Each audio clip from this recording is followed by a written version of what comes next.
تکلیف اٹھائی، مشقت اٹھائی، مجاہدے برداشت کیے، اپنوں کے غیروں کے تانے سنے، 23 سال مسلسل محنت کرنے کے بعد، شہادتوں کے بعد، قربانیوں کے بعد، ہجرت کے بعد نبی کریم صلی اللہ علیہ وسلم نے اس امت کو امت بنایا۔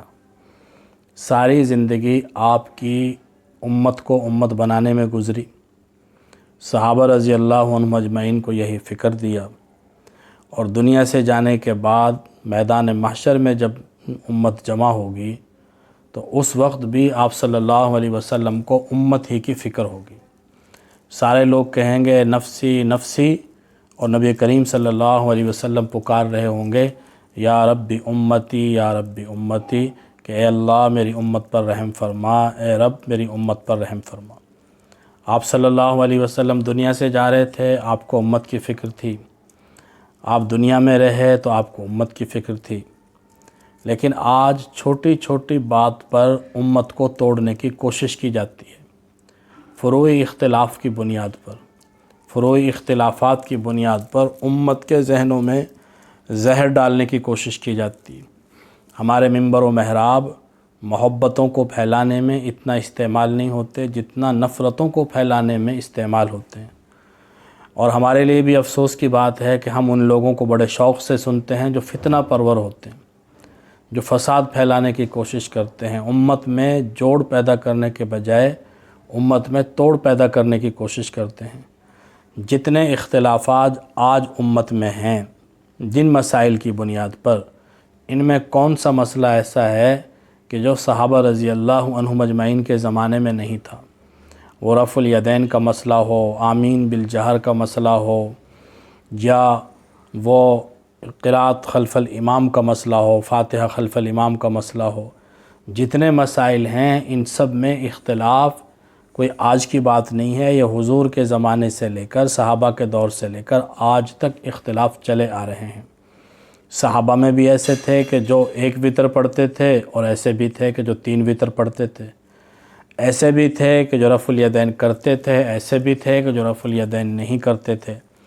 تو ان اختلافات کی بنیاد پر صحابہ تو آپس میں کبھی نہیں لڑے، لیکن ہم نے انہی اختلافات کی بنیاد پر امت کی رگوں میں زہر اتار دیا ہے۔ مسلک کی تفریق اتنی زیادہ ہے کہ کوئی ایک مسلک کا آدمی دوسرے مسلک کی شکل، دوسرے مسلک والوں کی شکل دیکھنے کے لیے تیار نہیں، ان کی مسجد میں نماز پڑھنے کے لیے تیار نہیں ہے۔ جب یہ سارے مسلمان یورپ میں چلے جاتے ہیں، مغربی ممالک میں چلے جاتے ہیں، تو وہاں یہ آپس میں مل جل کے رہتے ہیں، ان اختلافات کو ختم کر دیا جاتا ہے، اور اس کا بہت اچھا پیغام بھی جاتا ہے باقی انسانوں تک، آپس میں بھی زندگی اچھی گزرتی ہے، رشتے ناتے بھی بہت اچھے سے ہوتے ہیں۔ لیکن ہمارے ان پسماندہ ممالک میں اور پھر پسماندہ علاقوں میں جہاں جتنی زیادہ جہالت ہوگی، وہاں یہ اختلافات اتنا ہی زیادہ سر اٹھائیں گے۔ یہ بہت بڑی علامت ہے، بہت بڑی پہچان ہے جہالت کی، کہ جو آدمی ان فروعی مسائل میں الجھا کر امت کو اصل مقاصد سے ہٹا رہا ہے، یقیناً وہ جاہل ہے اور جہالت کا نمائندہ ہے۔ وہ آدمی پڑھا لکھا نہیں ہو سکتا، وہ آدمی سمجھدار نہیں ہو سکتا جو فروعی اختلافات کی بنیاد پر دین کے نام پر لوگوں کو تقسیم کر رہا ہے، مذہب کے نام پر لوگوں کو تقسیم کر رہا ہے۔ بہت سارے لوگ ہیں اس طرح سوشل میڈیا پر بھی کہ جو نفرتیں پھیلاتے ہیں۔ جو نبی کریم صلی اللہ علیہ وسلم یہ پیغام لے کر آئے کہ تعالوا الی کلمۃ سواء بیننا و بینکم، کہ ایسی بات پر ہم جمع ہو جاتے ہیں جو ہم سب کے درمیان مشترک ہے۔ کتنی باتیں ایسی ہیں جو مشترکات ہیں، ہم ان مشترک چیزوں پر ایک دوسرے کے ساتھ اکٹھا ہو کے اپنی مذہبی زندگی کو، مذہبی سفر کو آگے بڑھا سکتے ہیں۔ جہاں کہیں اختلافات ہوتے ہیں فروعی، ان اختلافات میں ہر آدمی اپنے مسلک کے مطابق عمل کر سکتا ہے، اور جو مشترک چیزیں ہیں ان کے اندر آدمی کھلے ذہن کے ساتھ ان مشترک چیزوں کے اوپر عمل کرتا ہے جو کرنے کے کام ہیں، اور جو نہ کرنے کے کام ہیں ان سے انسان بچنے کی کوشش کرتا ہے۔ جو انسان امت کو توڑتا ہے وہ کبھی بھی اللہ رب العزت کے ہاں کامیاب نہیں ہو سکتا۔